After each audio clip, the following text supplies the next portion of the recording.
बिस्मिल्लाहिर्रहमानिर्रहीम। अस्सलाम वालेकुम वरहमतुल्लाहि वबरकातुहू। उम्मीद है अब आप खैर आफियत से होंगे।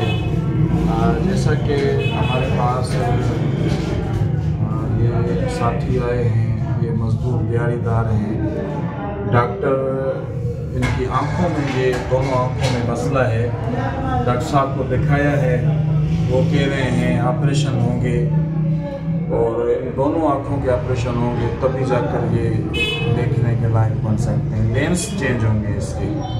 तो ये मजदूर दिहाड़ीदार तबका है, तो इसमें खर्चा कम 30,000 से ऊपर आ रहा है दोनों आँखों के लिए।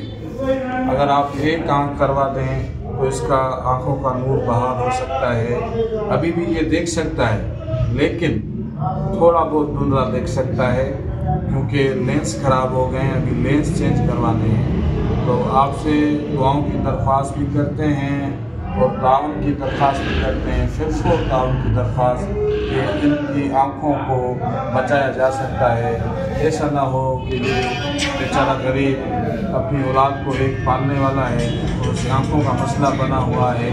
तो उस वजह से आपसे दरख्वास्त करते हैं, अपील करते हैं कि इनकी आँखों का इलाज करवाया जाए, ऑपरेशन फौरी तौर पर करवाया जाए। अस्सलाम वालेकुम।